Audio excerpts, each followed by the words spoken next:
Hi ಎಲ್ರಿಗೂ ನಮಸ್ಕಾರ. Welcome back to my channel. ನಾನು ನಿಮ್ಮ ರಮ್ಯಾ ನವೀನ್. ಎಲ್ಲರೂ ಹೇಗಿದ್ದೀರಾ? ಐ ಹೋಪ್ ನೀವೆಲ್ಲರೂ ಚೆನ್ನಾಗಿದ್ದೀರಾ ಅಂತ ಭಾವಿಸ್ತಾ ಇವತ್ತಿನ ಈ ವ್ಲಾಗ್ನ ಸ್ಟಾರ್ಟ್ ಮಾಡ್ತಾ ಇದ್ದೀನಿ. ಆಫ್ಟರ್ನೂನಿಂದ ಸ್ಟಾರ್ಟ್ ಮಾಡ್ತಾ ಇದ್ದೀನಿ. ಮಕ್ಳುಗಳಿಗೆ ಸ್ಕೂಲ್ ಸ್ಟಾರ್ಟ್ ಆಗಿದೆ ಅಂತ ಅಂದರೆ ಪೇರೆಂಟ್ಸ್ಗೆ ಇದೊಂದು ಕೆಲಸ. ಅಂದರೆ ಸ್ಕೂಲಿಂದ ಕೊಡುವಂಥ ಬುಕ್ಸ್ಗೆಲ್ಲ ರ್ಯಾಪರ್ ಹಾಕುವಂಥದ್ದು. ನನಗೆ ನನ್ನ ಚೈಲ್ಡ್ಹುಡ್ ನೆನಪಾಗ್ತಾಯಿತ್ತು. ನಾವು ಫಸ್ಟ್ ಚಿಕ್ಕವರಾಗಿದ್ದಾಗ ನಮ್ಮ ಡ್ಯಾಡಿ ಹಾಕ್ಕೊಡ್ತಾ ಇದ್ದಿದ್ದು. ಅಮ್ಮಂಗೆ ಇದೆಲ್ಲ ಗೊತ್ತಾಗ್ತಾ ಇರಲಿಲ್ಲ. ನಮ್ಮ ಡ್ಯಾಡಿನೇ ಇದನ್ನೆಲ್ಲ ಹಾಕ್ಕೊಡ್ತಾಯಿದ್ರು. ಆವಾಗೆಲ್ಲ ಈ ಥರ ಟ್ರಾನ್ಸ್ಪರೆಂಟ್ ರ್ಯಾಪರ್ಸ್ ಬರ್ತಾ ಇರಲಿಲ್ಲ. ಒಂಥರ ಕಾಕಿ ಕಲರ್, ಒಂಥರ ಕಾಫಿ ಕಲರ್ ಇರ್ತಾಯಿತ್ತು ನೋಡಿ, ಅದನ್ನು ಹಾಕ್ಕೊಡ್ತಾಯಿದ್ರು. ನನಗೆ ಅದೇ ನೆನಪಾಗ್ತಾಯಿತ್ತು. ಸೊ ಇನ್ನೂ ಈಗ ಮಧ್ಯಾಹ್ನ ಸಾಂಬಾರೇನು ಮಾಡಲಿಲ್ಲ, ಅಕ್ಕನೂ ಬಂದಿದ್ಲು. ಸೊ ಲೈಟಾಗಿ ಉಪ್ಪಿಟ್ಟು ಮಾಡ್ಕೊಳ್ಳೋಣ, ಬಿಸಿ ಬಿಸಿ ಉಪ್ಪಿಟ್ಟು ಅಂತ ಅಂದ್ಬಿಟ್ಟು ಉಪ್ಪಿಟ್ಟು ಮಾಡ್ಕೊಂಡ್ವಿ. ಅದನ್ನೇ ಈಗ ಎಲ್ಲರೂ ತಿಂತಾಯಿದ್ದೀವಿ. ನಮ್ಮ ಅಥರ್ವ ಅವನು ಕಾರ್ಟೂನ್ ಹಾಕ್ಕೊಂಡು ಅವನು ತಿನ್ನಿಸ್ಬೇಕೀಗ ಅವನಿಗೆ ಉಪ್ಪಿಟ್ಟು ಸೀರಿಯಸ್ಲಿ ಒಂಚೂರು ಇಷ್ಟ ಇಲ್ಲ. ಬಟ್ ಏನಿಲ್ಲ, ತಿನ್ನಿಸ್ತೀವಿ. ಊಟ ಎಲ್ಲ ಮಾಡಿ ಸ್ವಲ್ಪ ರೆಸ್ಟ್ ಮಾಡಿದ್ದಾಯಿತು. ಆ್ಯಂಡ್ ಈಗ ನಾವು ಹೊರಗಡೆ ಹೋಗ್ತಾ ಇದ್ದೀವಿ. ಸ್ವಲ್ಪ ಕೆಲಸ ಇದೆ. ಆ್ಯಂಡ್ ನಾನು ಈ ಒಂದು ಫ್ರಾಕ್ನ ಹಾಕ್ಕೊಂಡಿದ್ದೀನಿ. ಸಕ್ಕದಾಗಿದೆ, ನನಗಂತೂ ತುಂಬ ಇಷ್ಟ ಆಯಿತು. ಇವತ್ತು ಆ್ಯಕ್ಚುಲಿ ಒಂದಷ್ಟು ರೀಲ್ಸ್ ಮಾಡಿದ್ವಿ ಆಯಿತಾ. ನಮ್ಮ ಅಕ್ಕಂದು ಇದು ಡ್ರೆಸ್ಸು. ಏನೇ ಹೇಳಿ ಬೇರೆಯವ್ರ ಡ್ರೆಸ್ ಹಾಕ್ಕೊಳ್ಳೋದ್ರಲ್ಲಿ ಇದೆಯಲ್ಲ ಮಜಾ, ಸಕ್ಕದಾಗಿರುತ್ತೆ. ನಮ್ಮ ಹತ್ರ ಎಷ್ಟೇ ಬಟ್ಟೆಗಳಿದ್ರು, ಅಕ್ಕ ತಂಗಿರ್ದು, ಫ್ರೆಂಡ್ಸ್ದು ಬಟ್ಟೆ ಹಾಕೊತೀವಲ್ಲ, ಅವಾಗ ಏನೋ ಒಂಥರ ಫೀಲಿಂಗು, ಅದೊಂಥರ ಬೇರೆ ಥರನೇ ಅನಿಸ್ತಾ ಇರುತ್ತೆ ನಮ್ಗೆ, ಹೊಸ ಥರ ಅನಿಸ್ತಾ ಇರುತ್ತೆ. ಸೊ ಅದಕ್ಕೆ ನಾನು ಹಾಕೊತೀನಿ ಕಣೆ, ಹೊರಗಡೆ ಹೋಗ್ತಾ ಇದ್ದೀನಿ, ಹಾಕೊತೀನಿ ಅಂತ ಅಂದ್ಬಿಟ್ಟು ಹೇಳಿದೆ. ಸೊ ಹಾಕೊಂಡು ಅದಕ್ಕೆ ಹಾಕ್ಕೊಂಡೆ. ನವೀನವ್ರು ಯಾರೋ ಕ್ಲೈಂಟ್ ಬಂದರು ಅಂತ ಮನೆ ತೋರ್ಸಕ್ಕೆ ಹೋಗಿದ್ದಾರೆ. ಅವ್ರು ಬಂದಿದ ತಕ್ಷಣ ಹೊರಗಡೆ ಹೋಗ್ತೀವಿ. ಹೋಗ್ಬಿಟ್ಟು ಇನ್ನೇನು ಈ ಮಂತಲ್ಲಿ ನನ್ನ ಬರ್ಡೇ ಇದೆ. ಸೊ ಬರ್ಡೇ ಶಾಪಿಂಗ್ ಮಾಡಬೇಕು, ಆಗುತ್ತಾ ಇಲ್ವೋ ಇವತ್ತು ನನಗೆ ಗೊತ್ತಿಲ್ಲ. ನೋಡೋಣ. ಈಗಂತೂ ಹೊರಗಡೆ ಶಾಪ್ಸಲ್ಲಿ ಸಿಗೋ ಕಲೆಕ್ಷನ್ಗಿಂತ ನಮ್ಗೆ ಆನ್ಲೈನಲ್ಲಿ ತುಂಬ ಚೆನ್ನಾಗಿ ಸಿಗುತ್ತೆ. ಹಾಗಾಗಿ ಇತ್ತೀಚೆಗಂತೂ ನಾವು ಶಾಪ್ಸ್ಗೆ ಹೋಗಿ ಶಾಪಿಂಗ್ ಮಾಡೋದು ತೀರಾ ಕಮ್ಮಿ ಆಯಿತಾ. ಎಲ್ಲ ನಮಗೆ ಯಾವ ಥರ ಬೇಕು ಏನು ಎಲ್ಲ ನಮ್ಗೆ ಆನ್ಲೈನಲ್ಲೇ ಸಿಗೋದ್ರಿಂದ ಶಾಪ್ಗೆ ಹೋಗೋ ನೆಸೆಸಿಟಿನೇ ಇಲ್ಲ. ಹಾಗಾಗಿ ಬುಕ್ಕಿಂಗ್ ಯಾವುದಾದ್ರೂ ಮಾಡ್ಕೊಳ್ಳೋಣ ಅಂತ ಅಂದ್ಕೊಂಡಿದ್ದೀನಿ. ಅಥವಾ ನವೀನ್ ಯಾವುದಾದ್ರೂ ನೋಡೋಣ ಹೋಗೋಣ ಅಂತಾರ, ಏನೋ ಗೊತ್ತಿಲ್ಲ. ಸೊ ಬನ್ನಿ. ಆಮೇಲೆ ನಾನೊಂದು ಪಾಟ್ ತರಿಸಿದ್ದೀನಿ ಆಯಿತಾ, ಅದ್ರ ಬಗ್ಗೆ ಹೇಳ್ತೀನಿ ಬನ್ನಿ. ವಿಲೇಜ್ ಡೆಕೋರಿಂದ ಒಂದು ಪಾಟ್ ತರಿಸಿದ್ದೀನಿ, ಅದ್ರ ಬಗ್ಗೆ ಇನ್ಫಾರ್ಮೇಷನ್ ಕೊಡ್ತೀನಿ ಬನ್ನಿ. ಫ್ರೆಂಡ್ಸ್, ನಾನು ಹೇಳಿದ್ನಲ್ಲ ವಿಲೇಜ್ ಡೆಕೋರಿಂದ ಈ ಪಾಟ್ ತರಿಸಿದ್ದೀನಿ ಅಂತ. ಇದು ಕ್ಲೇ ಪಾಟು. ಸಮ್ಮರಲ್ಲಂತೂ ನಿಮ್ಗೆ ಗೊತ್ತು, ಅಂದರೆ ಈ ಸಲ ಇನ್ನೂ ಮುಂಗಾರು ಬಂದೇ ಇಲ್ಲ, ಕಮ್ಮಿ ಮಳೆ. ಇಷ್ಟೊತ್ತಿಗೆ ತುಂಬ ಜಾಸ್ತಿನೇ ಬರಬೇಕಿತ್ತು, ಬಟ್ ಕಮ್ಮಿ. ನಮ್ಗೆ ಎಷ್ಟು ಸ್ವೆಟ್ ಆಗ್ತೀವಿ ಅಂತಂದರೆ ಬರೀ ಒಂದು ಡ್ಯಾನ್ಸ್ ಮಾಡಿಬಿಟ್ರೆ ಫುಲ್ ಸ್ವೆಟ್ ಆಗಿಬಿಟ್ಟಿರ್ತೀವಿ. ತಣ್ಣಗಿರೋ ನೀರು ಕುಡಿಬೇಕು, ಅಥವಾ ಹೊರ್ಗಡೆಯಿಂದ ಸಾಕಾಗಿ ಬಂದಾಗಲೂ ಅಷ್ಟೇ. ನೋಡಿ, ಇದರಲ್ಲಿ ಇಷ್ಟೇ ಇರೋದು ನೀರು. ವಾಟರ್ ಇರೋ ಕಡೆ ಎಷ್ಟು ಕೂಲಾಗಿದೆ ಅಂದರೆ ವಿಲೇಜ್ ಡೆಕೋರ್ ಅಂತ ಇನ್ಸ್ಟಾಗ್ರಾಮಲ್ಲಿ ಪೇಜು. ಇದು ಲಿಡ್ಡು ಕೊಡ್ತಾರೆ, ಮತ್ತು ಈ ಥರ ಇದೊಂದು ಲೋಟನೂ ಕೊಡ್ತಾರೆ. ಈ ಟ್ಯಾಪು ಎಲ್ಲ ಅವರೇ ಕೊಟ್ಟಿರ್ತಾರೆ ಫಿಟ್ ಮಾಡೋದಕ್ಕೆ. ಹಾಗಾಗಿ ಇದನ್ನು ತರಿಸಿದ್ದೆ. ಚೆನ್ನಾಗಿದೆ, ಹಿಂಗೆ ತಿರುಗಿಸಿದ್ರೆ ನೀರು ಬರುತ್ತೆ. ಒಂಥರ ಔಟ್ಲುಕ್ ಅಷ್ಟೇ. ಮತ್ತು ಇದು ಪ್ರೀ ಸೀಸನ್, ಅಂದರೆ ಈಗ ಸೀಸನ್ ಮುಗಿಯುತ್ತೆ ಅಂದ್ಕೊಳ್ಳಿ, ಸಮ್ಮರಿಗೆ ಸಾಕು ಅಂತಂದರೆ ನಾವು ಹಾಗೆ ಎತ್ತಿಟ್ಬಿಡ್ಬೋದು. ನೆಕ್ಸ್ಟ್ ಯೂಸ್ ಮಾಡಬೇಕಾದ್ರೆ ವಾಶ್ ಮಾಡಿನೇ ಯೂಸ್ ಮಾಡ್ಬೋದು. ಸೊ ತೊಂದರೆ ಇಲ್ಲ, ಚೆನ್ನಾಗಿದೆ. ಇದೊಂದು ವಿಲೇಜ್ ಡೆಕೋರಲ್ಲಿ ಒಂಥರ ಐಟಮ್ಸ್ ಎಲ್ಲ ತುಂಬಾ ಚೆನ್ನಾಗಿರುತ್ತೆ ಅಲ್ಲಿ. ಸೊ ಎಸ್, ಇದು ಕೊಲ್ಯಾಬ್ರೇಷನ್ಗೆ ಅಂತ ಸೆಂಡ್ ಮಾಡಿದ್ದು ನನಗೆ. ಬಟ್ ನಂಗೆ ತುಂಬ ಇಷ್ಟ ಆಯಿತು. ಸಮ್ಮರ್ಗಂತೂ ಸಿಕ್ಕಾಪಟ್ಟೆ ಯೂಸ್ ಆಗುತ್ತೆ ಇದು.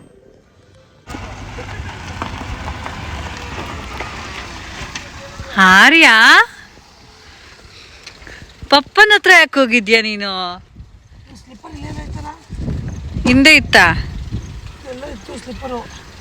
ಅಥವಾ ಮನೇಲಿ ಇತ್ತ? ಕುಡಿಯೋಣ.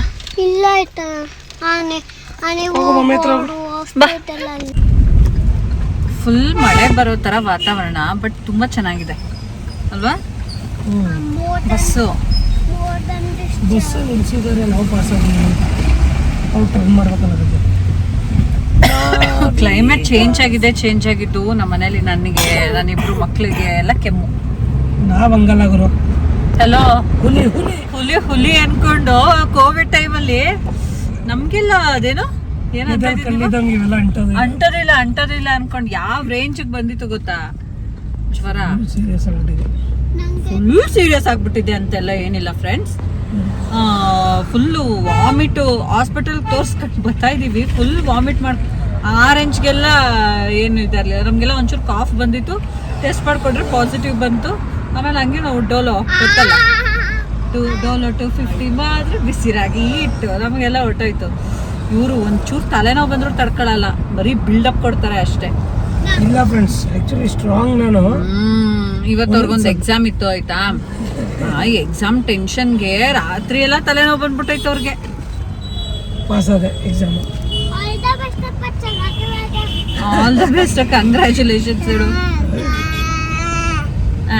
ನನ್ನ ಮಗ ಈ ಸಲ ಹೇಳಿ ಕಳ್ಸಿದ, ಆಲ್ ದ ಬೆಸ್ಟ್ ಅಪ್ಪ, ಚೆನ್ನಾಗಿ ಮಾಡಿಯಪ್ಪ, ಆಲ್ ದ ಬೆಸ್ಟ್ ಅಂತ ಹೇಳಿದ್ದ. ಓದ್ಕೋ ಇನ್ನೆಲ್ಲ ಓದ್ಕೋ ಅಂತ. ಅವನು ಟಾರ್ಚರ್ ಕೊಡ್ತೀವಲ್ಲ ನಾವು ಅವ್ರಿಗೆ. ನಾಳೆ ಎಕ್ಸಾಮ್ ಮಳೆ ಬರುತ್ತೆ ಕಣ್ರೋ, ಯಾವ ರೇಂಜ್ ಬರುತ್ತೆ ಗೊತ್ತಾ ಮಳೆ. ನನ್ನ ಮಗ ಪಾಪು ನಾಳೆ ನನಗೆ ಎಕ್ಸಾಮ್ ಹೋದ್ರೆ ಸಾಕು, ಅಪ್ಪ ಓದ್ಕೋ ಅಪ್ಪ. ಸೈಟ್ ಬಗ್ಗೆ ಎಂಕ್ವೈರಿ ಮಾಡ್ತಾ ಇದ್ರಿ, ಪ್ರೈಸ್ ಎಷ್ಟಾಗುತ್ತೆ ಏನು ಅಂತ ಅಂದ್ಬಿಟ್ಟು ನಾವು ಸೈಟ್ ಎಲ್ಲ ತೋರಿಸಿದ್ವಲ್ಲ ಆಗ. ಅಂದ್ರೆ ಈಗ ಅಟ್ ಪ್ರೆಸೆಂಟ್ ನಮ್ದು ಮನೆ ಇದೆಯಲ್ಲ ಆ ಲೇಔಟಲ್ಲಿ 80 ಲಕ್ಷ, 78ರಿಂದ 80 ಲಕ್ಷ 30-40 ಸೈಟ್ಗಿದೆ. ಸೊ ಅಲ್ಲಿಂದ ಜಸ್ಟ್ 1 ಕಿಲೋಮೀಟರ್ ಡಿಸ್ಟೆನ್ಸ್ ಅಲ್ಲಿ ಇರೋದ್ರಿಂದ ಅಪ್ರಾಕ್ಸಿಮೇಟ್ ಆಗಿ ಎಷ್ಟಿರ್ಬೋದು ಅಂತ ನೀವು ಗೆಸ್ ಮಾಡ್ಬೋದು. ಆಲ್ರೆಡಿ ಡೆವಲಪ್ಡ್ ಅಂದ್ರೆ ಮನೆಗಳೆಲ್ಲ ಇರುವಂತದ್ದು. ಮನೆಗಳಿಲ್ಲ ಅಂದ್ರೆ ಒಂದು ಪ್ರೈಸ್ ಇರುತ್ತೆ, ಆಲ್ರೆಡಿ ಮನೆ ಎಲ್ಲ ಇದೆ ಅಂತಂದ್ರೆ ಅದಕ್ಕೆ ಬೇರೆ ತರ ಇರುತ್ತೆ.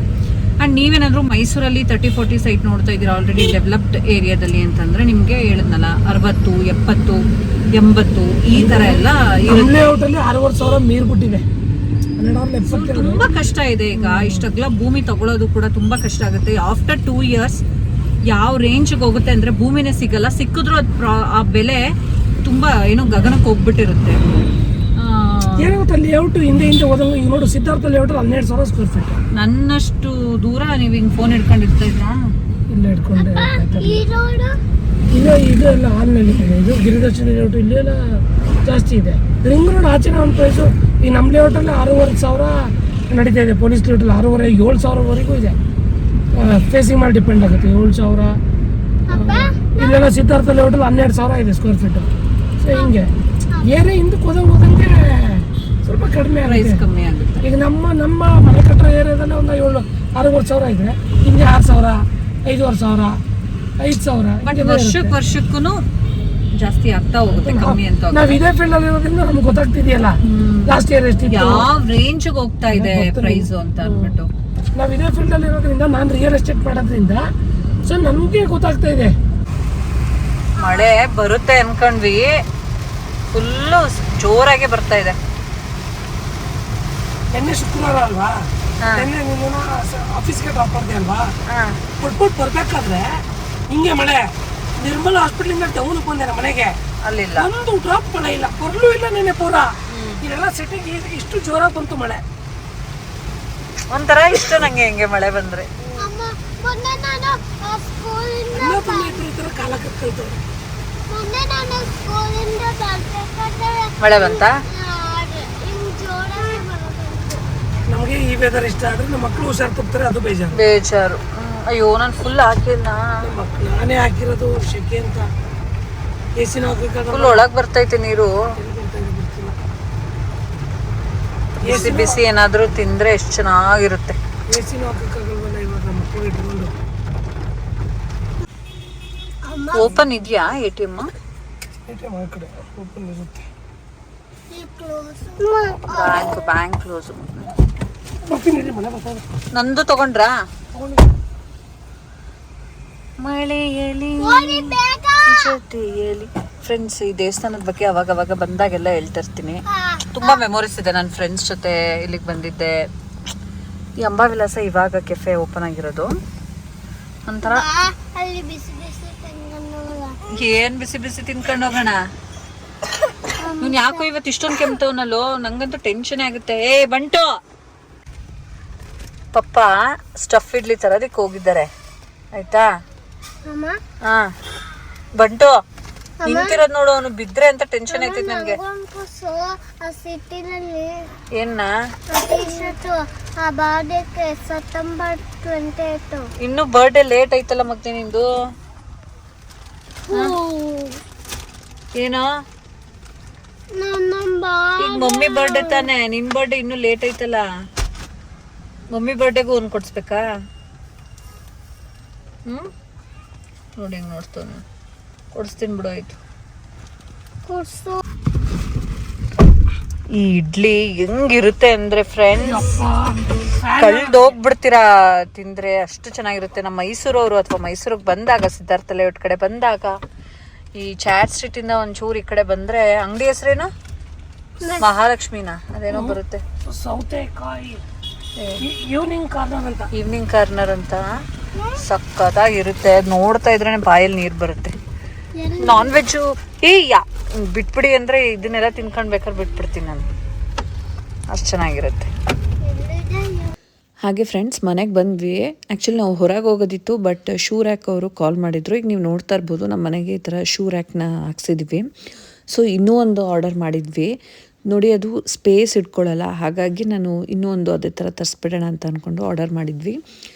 ಸೊ ಶೂ ಶೆಲ್ಫ್ ಅಂತ ಅಂದ್ಬಿಟ್ಟು ಇವರು ಎಲ್ಲ ಕಡೆ ಡೆಲಿವರಿ ಇರುತ್ತೆ. ನೀವು ಕಾಂಟ್ಯಾಕ್ಟ್ ನಂಬರ್ ಬೇಕಿದ್ದರೂ ಕೂಡ ತೊಗೊಬೋದು. 3 ಸ್ಟೆಪ್ಪು 4 ಸ್ಟೆಪ್ಪು 5 ಸ್ಟೆಪ್ ಈ ಥರ ಎಲ್ಲ ಇರುತ್ತೆ. ಸೊ ಅವ್ರು ಬಂದರು ಅಂತ ಅಂದ್ಬಿಟ್ಟು ನಾವು ಮತ್ತೆ ಹೊರಗಡೆ ಹೋಗೋದನ್ನು ಕ್ಯಾನ್ಸಲ್ ಮಾಡಿಕೊಂಡು, ಅಂದರೆ ಶಾಪಿಂಗ್ ಹತ್ರ ಏನಾದರೂ ಹೋಗೋಣ ಅಂದ್ಕೊಂಡ್ವಿ, ಬಟ್ ಹೋಗೋದಕ್ಕಾಗಲಿಲ್ಲ. ಕಾಲ್ ಮಾಡಿದ್ರಲ್ಲ, ಓಕೆ ಬಂದುಬಿಡೋಣ ಅಂತ ಅಂದ್ಬಿಟ್ಟು ಬಂದುಬಿಟ್ವಿ. ಇದು ಲಾಸ್ಟ್ ಟೈಮು ನಾನು ಒಂದು ಹಾಕ್ಸಿದ್ದೀನಿ, ಈಗ ಇನ್ನೊಂದನ್ನು ಹಾಕ್ಸ್ತಾ ಇರೋದು. ತುಂಬ ಇಷ್ಟ ಆಯಿತು ಇದು ನನಗೆ, ನವೀನ್ಗೆ ಇಬ್ರಿಗೂ. ನೀಟಾಗಿ ಅವರೇ ತೊಗೊಂಡು ಬಂದು ಫಿಟ್ಟಿಂಗ್ಸ್ ಎಲ್ಲ ಮಾಡಿಕೊಡ್ತಾರೆ.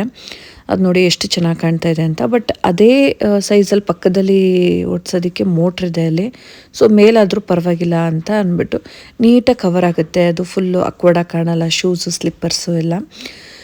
ಹಾಗಾಗಿ ನಾನು ಇದನ್ನು ಚೂಸ್ ಮಾಡಿದೆ. ಈಗ ಓಪನ್ ಮಾಡ್ತಾ ಇದ್ದಾರೆ ನೋಡಿ, ಇದರಲ್ಲಿ ವೈಟ್, ಗ್ರೇ ಮತ್ತು ಬ್ರೌನ್ ಈ ಥರ ಒಂದು 3 ಕಲರ್ಸ್ ಬರುತ್ತೆ. ಆ್ಯಂಡ್ ನಾವು ಈಗ ಒಂಥರ ವೈಟ್ ಡೀಸೆಂಟ್ ಆಗಿರುತ್ತೆ ಅಂತ ಅಂದ್ಬಿಟ್ಟು ಅದೇ ಕಲರ್ನ ಚೂಸ್ ಮಾಡಿದ್ದೀವಿ. ಆ್ಯಂಡ್ ಈಗ ಆಲ್ರೆಡಿ ವೈಟೇ ಇರೋದು, ಈಗಲೂ ಕೂಡ ವೈಟನ್ನೇ ನಾವು ಚೂಸ್ ಮಾಡಿರೋವಂಥದ್ದು. ಸೊ ಅವ್ರು ಬಂದು ಅದನ್ನೆಲ್ಲ ಫಿಟ್ಟಿಂಗ್ಸ್ ಎಲ್ಲ ಮಾಡಿಕೊಡ್ತಾಯಿದ್ರು. ನಾನು ಯಾವಾಗಲೂ ಹಿಂಗೆ ಮಾಡ್ತಿರಲ್ಲ, ನವೀನ್ ಎಲ್ಲಿಗಾದರೂ ಹೋಗೋಣ ಅಂತ ಕರ್ಕೊಂಡು ಬರ್ತೀರಾ, ಆಮೇಲೆ ಹಿಂಗೆ ವಾಪಸ್ ಕರ್ಕೊಂಡ್ಬಂದ್ಬಿಟ್ರೆ ಯಾರಿಗೇ ಆದರೂ ಬೇಜಾರಾಗೇ ಆಗುತ್ತಲ್ವ. ನಾವು ಹೆಣ್ಮಕ್ಳು ಶಾಪಿಂಗ್ ಅಂತ ಅಂದರೆ ಊರಿಗಿಂತ ಮುಂಚೆ ನಿಂತಿರ್ತೀವಿ. ಬಟ್ ಈ ಥರ ಹಿಂಗೇನೋ ಅದಕ್ಕೆ ಸ್ವಲ್ಪ ಡಿಸಪಾಯಿಂಟ್ ಆಯಿತು. ಬಟ್ ಮನೆಗೆ ಒಂದು ವಸ್ತು ಬಂತಲ್ಲ, ನಮಗೆ ಬೇಕಾಗಿರೋವಂಥ ನೀಡಿರೋವಂಥದ್ದು ಅಂತ ಕೆಲವು ಸಲ ಸುಮ್ಮನೆ ಆಗಿಬಿಡ್ತೀನಿ. ಬಟ್ ಸ್ವಲ್ಪ ಬೇಜಾರಾಯಿತು. ಸೊ ಫ್ರೆಂಡ್ಸ್, ಅವ್ರು ಫೈನಲಿ ಫಿಟ್ಟಿಂಗ್ಸ್ ಎಲ್ಲ ಮಾಡಿಬಿಟ್ಟು ನಂಗೆ ಇಷ್ಟ ಆಗೋದು ಅದನ್ನೇ, ಎಷ್ಟು ಅಚ್ಚುಕಟ್ಟಾಗಿ ಫಿಟ್ಟಿಂಗ್ಸ್ ಎಲ್ಲ ಮಾಡಿ ಕೊಟ್ಟು ಹೋಗ್ತಾರೆ. ಈ ನಾಯಿ ಬೇರೆ ಬರ್ತದೆ. ಆ್ಯಂಡ್ ನಮಗೆ ಮೇನ್ ಏನು ಗೊತ್ತಾ, ಆ ಹಳೇದೇನಿದೆ ಜಾಗ ವೇಸ್ಟ್ ಆಯ್ತಾಯ್ತು ಸಿಕ್ಕಾಬಟ್ಟೆ, ಅಷ್ಟೇ ತುಂಬಾ ಇದಾಗ್ತಾ ಇತ್ತು. ಬಟ್ ಈಗ ನೋಡಿ ಗೋಡೆಗಿರುತ್ತೆ, ಇಲ್ಲಿ ಮೋಟ್ರ್ ಇಟ್ಟಿದ್ವಿ, ಮೋಟ್ರ್ ಬಂದಿದೆ. ಇಲ್ಲಿ ಮೋಟ್ರ್ ಬಂದಿಲ್ಲ ಅಂದಿದ್ರೆ ಎರಡು ಒಂಥರ ಈಕ್ವಲ್ ಹೈಟ್ ಇರ್ತಾಯಿತ್ತು. But it's okay. ಈ ತರ ವಾಲ್ಗಿರುತ್ತೆ ಅಂತಂದ್ರೆ ಗುಡ್ ಅಲ್ವಾ ನಮ್ಗೆ ಯೂಸ್ ಮಾಡೋದಕ್ಕೆ ಎಲ್ಲ. ಏನು ಇದು ಸ್ವಲ್ಪ ಹೈಟ್ ಆಗುತ್ತೆ, ಇದನ್ನ 3ರಷ್ಟು ಜಾಗ ತಿಂತಿದೆ. ಹಾ ಹೌದು, ಅದು ಈ ಸ್ಟೆಪ್ ಸ್ವಲ್ಪ ಹೈಟ್ ಆಗಿಬಿಡುತ್ತೆ. ನಾವಂದ್ರೆ ತುಂಬಾ ರೆಗ್ಯುಲರ್ ಆಗಿ ಏನು ಯೂಸ್ ಮಾಡೋದಲ್ಲ, ಯಾವಾಗಲೂ ಒಂದ್ಸಲ ಅಂಥದ್ದನ್ನ ಮಾತ್ರ ಅಲ್ಲಿ ಇಟ್ಕೊಂಡು ಡೈಲಿ ಯೂಸ್ ಮಾಡೋವಂಥದ್ದನ್ನೆಲ್ಲ ಹತ್ತಿರ ಸಿಗೋ ಥರ ಇಟ್ಕೊಂಡ್ವಿ. ಚೆನ್ನಾಗಿದೆ. ಈಗ ಇವರಿಬ್ರಿಗೂ ಹಾವಳಿ ಎಷ್ಟು ಮಟ್ಟಿಗೆ ಅಂದ್ರೆ ಜಾಸ್ತಿ ಆಗಿದೆ ನಮಗೆ ಅದು. ಆಮೇಲೆ ಇದು ಬಿದ್ಬಿಡ್ತಾ ಇತ್ತು ಮಕ್ಕಳು, ಇದಾಗಿ ಕುತ್ಕೋತಿರ್ಲಿಲ್ಲ, ವೇಟ್ ಇದು ಮುಂದೆಗೆ ಡೋರ್ ಇದೆಯಲ್ಲ, ವೆಯ್ಟ್ ಇರ್ತದಲ್ಲ, ಮುಂದಕ್ಕೆ ತೆಗೆದ ತಕ್ಷಣ ನೋಡಿ ಹಿಂಗೆ ಬಿದ್ಬಿಡ್ತಾ ಇತ್ತು. ಸೊ ಹಂಗಾಗಿ ಅದೇ ಟೆನ್ಷನ್ ಯಾವಾಗ್ಲೂ.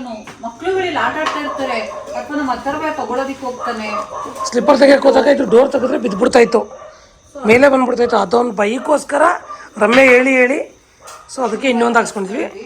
ಸೊ ಇಲ್ಲಿ ನೋಡಿ, ಇವ್ ನೋಡಿ ಆಗ್ಲೇ ಎಳಿಯೋದಕ್ಕೆ ಹೋಗಿರೋದು ಅದನ್ನ. ಭಯ, ಏನಾದ್ರು ಬಿದ್ಬಿಟ್ರೆ ಏನ್ ಮಾಡಕ್ಕಾಗುತ್ತೆ. ನಾನ್ ತೆಗಿಯಲ್ಲ ತಗೊಡಿದೀನಿ, ನನ್ನ ಸ್ಲಿಪ್ಪರ್ ತಗೊಡಿ ಅಂತೇನೋ.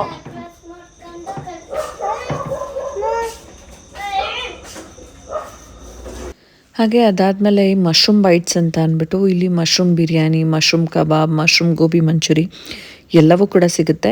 ಸೊ ತುಂಬ ದಿನದಿಂದ ಅನ್ಕೋತಾ ಇದ್ವಿ ಇಲ್ಲಿ ಟ್ರೈ ಮಾಡಬೇಕು ಅಂತ ಅಂದ್ಬಿಟ್ಟು, ಹಾಗಾಗಿ ಇಲ್ಲಿ ಮಶ್ರೂಮ್ ಬಿರಿಯಾನಿ ಕಾಂಬೋ ತೊಗೊಂಡ್ವಿ. ಅದಾದಮೇಲೆ ನಾನು ಬ್ಲೌಸ್ ಸ್ಟಿಚಿಂಗ್ ಕೊಟ್ಟಿದ್ನಲ್ಲ, ನಾಳೆ ದೇವಸ್ಥಾನಕ್ಕೆ ಹೋಗೋದಿದೆ, ಹಾಗಾಗಿ ಅದೊಂದು ಸ್ಯಾರಿ ಸ್ಟಿಚ್ ಆಗಿದೆ ಅಂದರು ಬ್ಲೌಸು. ಅದನ್ನು ಕಲೆಕ್ಟ್ ಮಾಡಿಕೊಂಡು ನಾಳೆ ಸ್ಯಾರಿ ಹಾಕ್ಕೊತೀನಲ್ಲ, ಹೂ ತೊಗೊಳ್ಳೋಣ ಅಂತ ಅಂದ್ಬಿಟ್ಟು, ಮಲ್ಲಿಗೆ ಹೂ ತೊಗೊಳ್ಳೋಣ ಅಂತ ಅಂದ್ಬಿಟ್ಟು ಬಂದೆ. ಸೊ ಇಲ್ಲಿ ಮಲ್ಲಿಗೆ ಹೂ ತೊಗೊತಾ ಇದ್ದೀನಿ.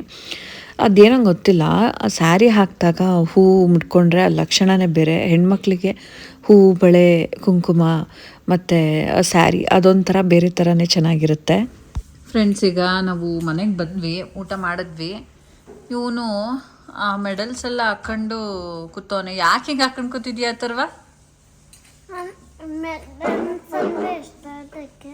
ಇಷ್ಟನಾ? ಈ ವರ್ಷ ಜಾಸ್ತಿ ತಗೋ, ಇನ್ನೂ ಜಾಸ್ತಿ ಪ್ರೈಸ್ ಆಯ್ತಾ?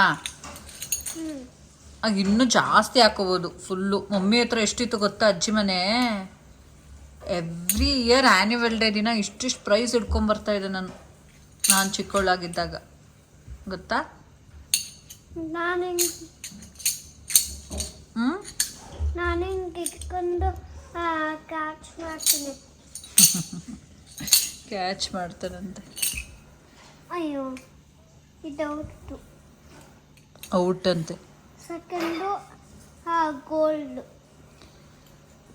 ಸೊ ಫ್ರೆಂಡ್ಸ್, ಇದಾಗಿತ್ತು ಇವತ್ತಿನ ವ್ಲಾಗ್. ಈ ಒಂದು ವ್ಲಾಗ್ನ ನಾವು ಇಲ್ಲಿಗೆ ಎಂಡ್ ಮಾಡ್ತಾ ಇದ್ದೀವಿ. ಮತ್ತೆ ನೆಕ್ಸ್ಟ್ ವ್ಲಾಗಲ್ಲಿ ಸಿಗ್ತೀವಿ. Thank you.